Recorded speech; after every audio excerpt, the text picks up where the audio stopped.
You know, here at Fantasy Endgame, we don't ever stop talking about fantasy football, and that's why we love Dynasty so much. And obviously, you love Dynasty too. And we're now starting our Dynasty channel, and we have our special guest. If you don't know who this is John. He is the host of The Catch Fantasy Football. Yes, on YouTube here, The Catch Fantasy Football. Go check out his channel after you watch this video, of course. Make sure you watch the whole video. Then go check out his channel. He has a lot of great content, a lot of content going out right now for the fantasy season. John, welcome. It's great to have you. How you feeling? I feel great, ready for what is a never-ending Dynasty season, and excited to get going with the Fantasy Endgame Dynasty team, and excited for today's video, of course. Absolutely, and we're going to be bringing you a video every single week of the season, and then when the season ends, we're going to be bringing you, 2-3 videos a week. We haven't figured it out, but tons of Dynasty content, so make sure you subscribe to the channel right now. Hit that like button, and right now we're going to break down 5 players that John thinks you must go buy low on in Dynasty before the season starts. Let's jump right into it. Let's start with our first player. This is a wide receiver, a still young wide receiver. We know he's a talented wide receiver. We haven't really seen that talent show on the football field yet, but man, he's got a great new situation this year. We could finally see it. Tell us why you love this wide receiver so much and who it is. Well, let's kick the video off with George Pickens of the Dallas Cowboys. And I've been kind of surprised throughout the course of the offseason because, like you said, Chris, it's a great situation for Pickens that he's walking into. But I see a lot of fantasy managers out there like complaining like Pickens is going to be in this situation this year where he's going to be like in a fight with a fan on the field, or he's going to have a poor attitude and begging for more targets next to CeeDee Lamb. But there's no evidence of any of that whatsoever, right? And what we do know here that there is evidence of is that the Cowboys are going to be extremely pass heavy in 2025 because this is a team with a poor offensive line, a poor run game, and a poor defense that just got even worse with no Micah Parsons. Over the last 2 seasons, the Cowboys finished 11th in total passing yards in 2024, despite Dak Prescott being gone for over half the season. In the previous year, they were 3rd in total passing, and that was the season where Dak Prescott finished as the fantasy quarterback 3. We look at George Pickens early in his career. These are the quarterbacks he has had to play with: Justin Fields, Russell Wilson, Kenny Pickett, Mitchell Trubisky, Mason Rudolph, and remember Devlin Duck Hodges, that guy. And that was through mainly run-first systems. We don't want to bring up Arthur Smith, but an Arthur Smith system last year at least, right? And he has still found a way to average 11.7 fantasy points per game or more in the last 2 seasons. He only played in 14 total games last year, and he still had multiple touchdowns that were wiped out late last year in those games where Russell Wilson gave him some life. Let's not forget all those crazy athletic catches Pickens has made buzz with throughout the course of different off seasons, training camps. He's going to be absolutely unlocked in 2025. He is a great buy low candidate for both contenders and rebuilders in Dynasty. Still very young at age 24 and a half. Go out, get Pickens now while you can. Yeah, I love that pick, and no pun intended. I love the pick of Pickens here, but I think he's a great buy low in Dynasty. People kind of on the fence. So we're going to do something here, John, a little different that I think the viewers are going to like. I don't know if you're going to like it, but I think the viewers will. We're going to put 60 seconds on the clock. I'm going to ask you a series of players, rapid fire. These are players that are going around either slightly above or slightly below George Pickens as far as fantasy calc rankings go in Dynasty. And I just want you to really quickly say, would you take the player I mentioned or George Pickens? Maybe give a quick reason, not too long here because, again, rapid fire. 60 seconds on the clock. Are you ready? I'm ready. All right. Start the timer in 3, 2, 1, go. Chuba Hubbard or George Pickens? Depends on the roster, of course. For a floor, Chuba, but the upside lies with Pickens. Jameson Williams or George Pickens? I will lean Pickens because I do believe that the Cowboys will be more pass heavy currently. Caleb Johnson or George Pickens? I will definitely lean George Pickens. Give me the upside, not the boring running back in a run-first system. DK Metcalf or George Pickens? Depends. For contenders, I might lean Metcalf, but for rebuilders, definitely still got to be Pickens here. Quinshawn Judkins or George Pickens? I'll stay away from the murky situation. Just give me Pickens. I want the upside. Colston Loveland. Gonna be a little bit roster dependent, and of course dependent on tight end premium leagues or not. I might lean Loveland in some situations, but ultimately, once again, I want that upside. I'll take Pickens. All right, and that is time there. So there you go. Some options for you there. Just rapid fire, just for fun. Obviously not too much thought. Let's get into our next player here. Another young, talented wide receiver who's kind of been stuck in bad situations. But look, we've seen him have some nice, productive years. I mean, even in bad situations, this guy's been a 1,000-yard wide receiver every year of his career. Also still very young. So talk to us about the next buy low, a very talented, very young wide receiver. Yeah, a player that I, every single season, have been very high on, a true truther of, is Garrett Wilson of the New York Jets. And right now is a good time to go out and try and buy low on Garrett Wilson before the season starts, because it does feel like the overall consensus on the Jets offense is down, because we got a very mixed review out of this Jets offense through preseason. They decent outing in that first preseason game of starters, but then we got left with this awful game against the Giants where Justin Fields could barely complete a pass. And I think a lot of, dynasty managers do understand that Garrett Wilson is uberly talented, but the situation remains murky. Garrett Wilson's in a long-term contract, but what is the real play at quarterback for the Jets over the next couple years? Nobody really knows. And then early in the season here in week 1, I just don't love this matchup between the Jets and the Steelers from a fantasy perspective. And I don't know if it's going to be like a high ceiling game necessarily for Wilson. So we want to kind of strike for a buy low deal. Now, we look last year, the Steelers allowed the 15th fewest fantasy points to wide receivers and the 5th fewest to quarterbacks. I'm just feeling a defensive matchup here, but I do think ultimately a buy low window for Garrett Wilson could close very early, because this early schedule for the Jets this year, they're going to face Buffalo, Tampa Bay, Miami, who I'm not afraid of. They kind of rank high, but that defense looks awful on paper. Dallas, the Broncos, which once again, I don't like that one. Pat Surtain's hanging around. Then the Panthers and the Bengals. So ultimately, very, very good matchups that should lead to high fantasy point totals for Garrett Wilson. Then post-bye week, the schedule looks very positive as well. And like you said kind of earlier, right? This is still a very productive wide receiver coming off of his most productive fantasy season yet, where he was the wide receiver 10 in PPR, had 14.8 fantasy points per game. He was number 4 in targets, number 5 in receptions last year, number 11 in receiving yards, and ran the 3rd most routes of any wide receiver last year. And he did all of that with Devontae Adams coming in and kind of raining on his parade starting in week 7. I'm going to go over all the numbers for Justin Fields and how he hyper-targeted.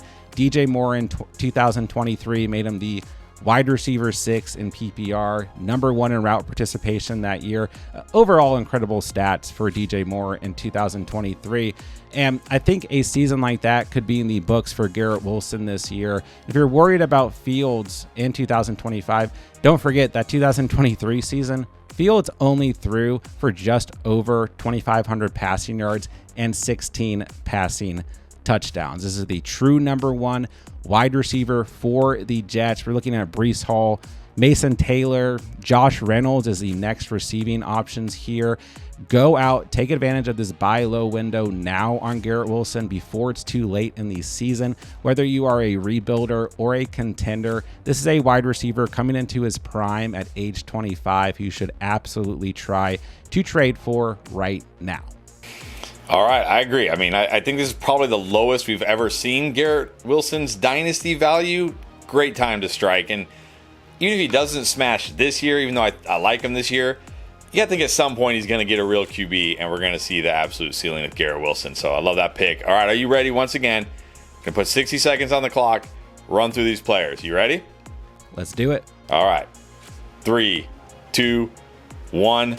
Christian McCaffrey or Garrett Wilson? That's a tough one.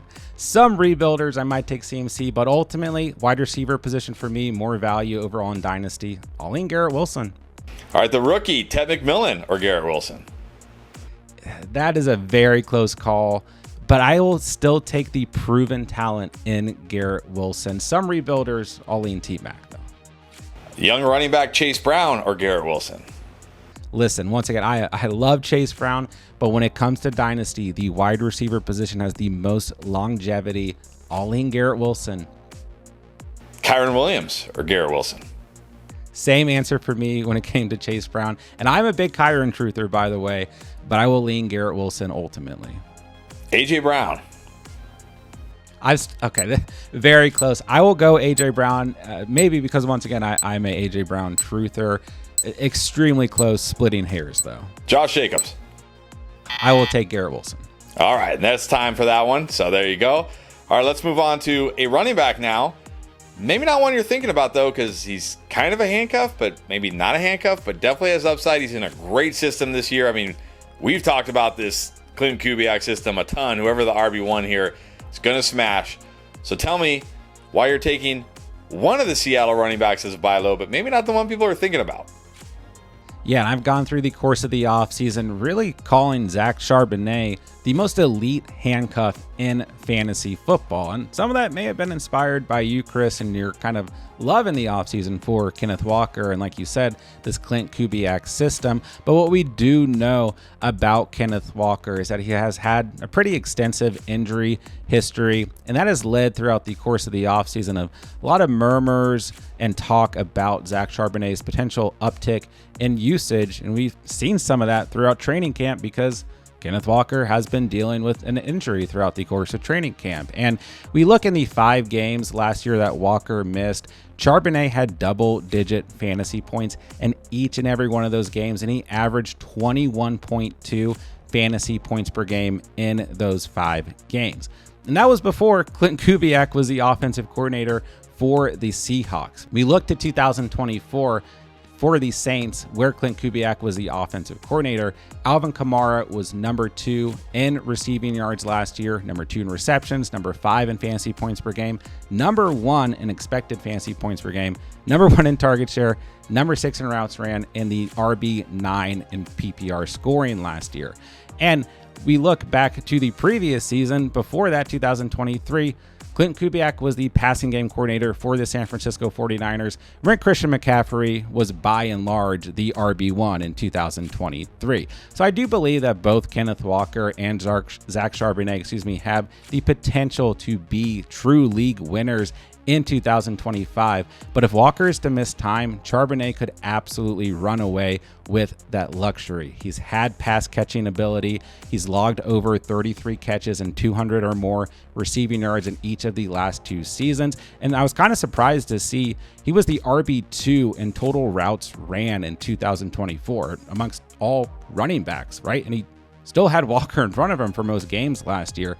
Still was a great college prospect. Almost everybody had Zach Charbonnet as the RB3 coming out of his class, behind both Gibbs and Bijan, obviously, but still averaged 7 yards per carry in his collegiate career and scored 27 total touchdowns in his last 2 years of college. He's an elite handcuff in fantasy football who has some standalone value, and that makes him an incredible buy low just because of that opportunity. But really, the opportunity here is that if he can take over any part of Walker's touches here, he is going to be a true league winner.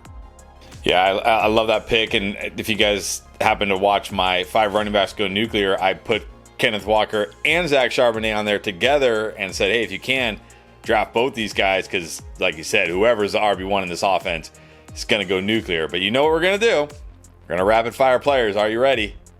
I'm ready. All right. 3, 2, 1. Here we go. Jerry Jeudy or Zach Charbonnet? It's definitely going to be a bit roster dependent, but I think the situation and potential is better for Charbonnet. All right. DeAndre Swift or Zach Charbonnet? I am a long-time DeAndre Swift truther, but the potential really lies with Charbonnet if the deal is right. Tony Pollard or Zach Charbonnet? I think I lean Pollard. It's very close. The potential is just so high for Charbonnet. It's probably roster dependent. That one is very close, though. What about Tucker Kraft? Once again, depends tight end premium or not. I will still say Charbonnet. About the rookie Luther Burden? I'm going to go. It's very close because, once again, the longevity of wide receiver. I am very high on Charbonnet. I'll lean Charbonnet here. And then everybody's favorite rookie, JCM, a.k.a. Bill. Listen, I like Bill as much as the next guy, but you have to admit, Chris Rodriguez, Eckler, we don't even really know what's going on there. I will take the upside of Charbonnet. All right, that's time's up for that one. Let's move on back to wide receiver here. Another young wide receiver, which makes sense. I mean, if you're buying low in Dynasty, it should be a young wide receiver unless you're making like a championship push and you're fine taking on a crusty old veteran. Let's talk about a wide receiver. We're not going to see this guy early in the season due to a suspension, but he is in a good situation here, although some question marks maybe with the offense this year. So explain to me why you like this wide receiver so much, even with the suspension.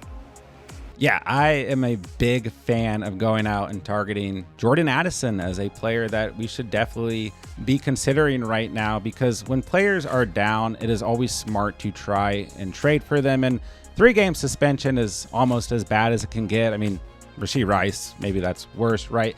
But right now, Jordan Addison, a lot of fantasy managers are going to be feeling a little bit lower on him because they can't start him. And you want to try and swing for the fences when that player is not startable in terms of buying a player low. And throughout the course of training camp, right, we didn't see a lot of Justin Jefferson. He had the hamstring injury, but what we did see was really good chemistry start to develop between JJ McCarthy, who's basically a rookie quarterback, and Jordan Addison. And some of that bled into the preseason action that we saw out of these two players as well.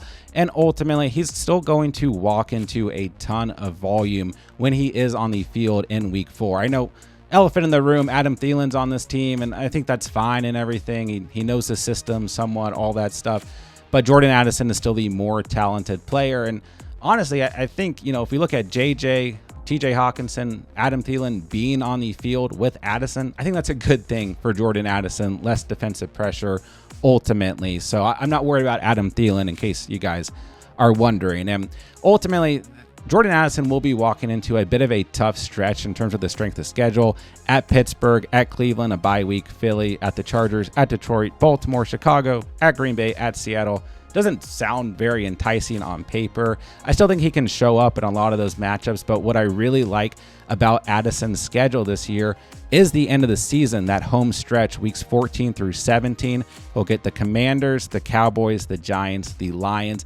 Jordan Addison could be a league winner, and if you remember last year, he came on in heavy fashion towards the end of the season as well with some high ceiling games. We know that this Kevin O'Connell system is made to throw the football first and foremost. The Vikings were number 1 in total passing yards in 2023, and even with Sam Darnold at quarterback last year, they were number 5 in total passing yards. I think Addison just gets so overlooked because Justin Jefferson's on this team, I guess, but Addison has had 13 or more fantasy points per game in each of his first 2 seasons and 9 or more total touchdowns. He's heavily utilized in the red zone as well. He was number 5 amongst all wide receivers last year in total touchdowns and number 10 amongst all wide receivers last year in total red zone targets. And he only played in 15 games last year. So I think right now, while he's serving this suspension, take advantage of that. He is a great buy low candidate, whether you are rebuilding or contending at this point in the season. Yeah, I love the upside of Addison. That was a great stat about their fantasy playoffs. I didn't even think about that. This guy could definitely be a guy that helps you win a fantasy championship this year. So you know the routine. 60 seconds on the clock. Are you ready? I'm ready.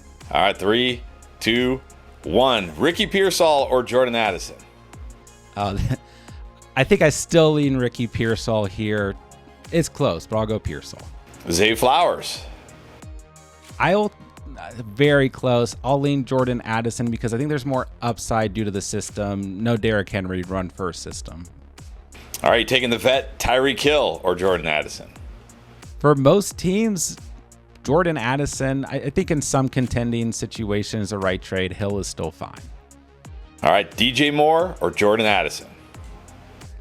Once again, kind of similar to Tyreek Hill here, contending, the right trade happens. You might want to keep DJ Moore, but ultimately, I think the upside lies with Addison. Jalen Waddle. I am not a Waddle guy. I know, come for me in the comments. I'm just going to say Jordan Addison.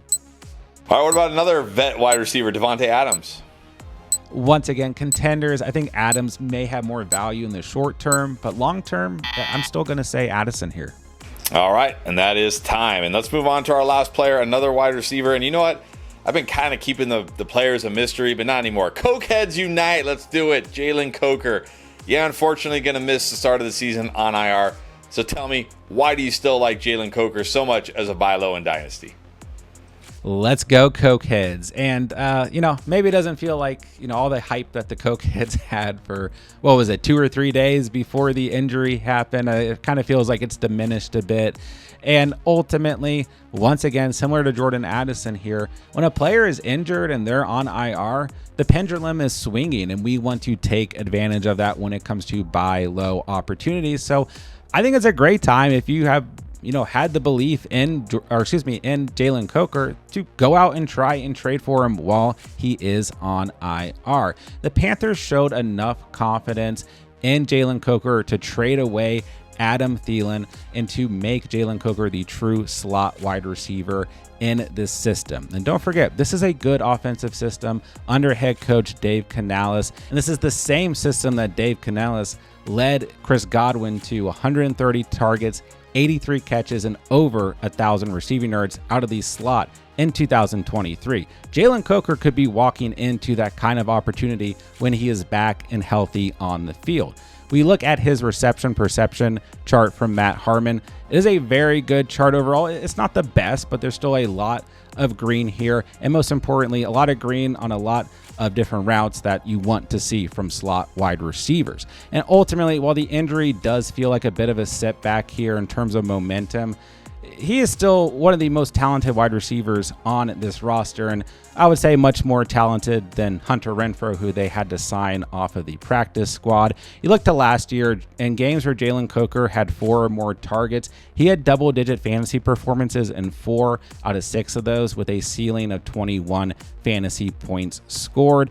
And ultimately, this offense should continue to make strides under Dave Canales as the head coach and Bryce Young as he continues to develop, and Coker is going to be a big part of that, even if guys like T-Mac and Xavier Leggett or maybe another young player like Jimmy Horn have some potential right now while Coker is hurt. I think Coker is going to come in here and still be a player who has a lot of value. Once again, while he's sitting on IR, go try to buy him low. Remember, those are the key words here. We're buying players low. When a player is hurt, it's the perfect opportunity. Go out and swing for the fences right now. Yeah, I totally agree with that. It was really a big blow when he got that injury in practice, because it really looked like he was poised for a potential breakout. But it's not a serious injury. I think he'll be fine. I agree with the buy low. But all right, one last time. We got to do it. 60 seconds on the clock. Are you ready? Let's do it. All right, 3, 2, 1. Isaiah Likely or Jalen Coker? I'll lean Jalen Coker. Maybe in the right circumstance, tight end premium likely, but I'll take Coker. Austin Eckler or Jalen Coker? Once again, longevity of running back. He's already a veteran. Just give me Coker. All right, I know you like this guy. Marvin Mims or Jalen Coker? I might take Marvin Mims, especially if you're a contender. I know he's dealing with an injury too, but in the short term, I do really believe in this Broncos offense. Darnell Mooney or Jalen Coker? Close here. Mooney also dealing with an injury, right? So these are some good examples, but I really like the Dave Canales system, so I think I'll lean Coker. Rashid Shaheed or Jalen Coker? I do think Shaheed is very, very talented, but once again, the situation might be better for Coker overall. Contenders, I'll still lean Shaheed, but it's close for rebuilders. And then one-eyed Najee Harris or Coker? I think ultimately, once again, wide receiver, much more longevity. I don't think Najee's complete dust yet. We'll find out soon, but I think I'll lean Jalen Coker. All right, there you go. There's John's top 5 buy lows as we head into week 1. Don't forget, if you love the content here, we're going to be here all throughout the season, not to mention the off season as well. Make sure you subscribe, click that bell notification, hit that like button. We appreciate it, and we'll see you on the next one.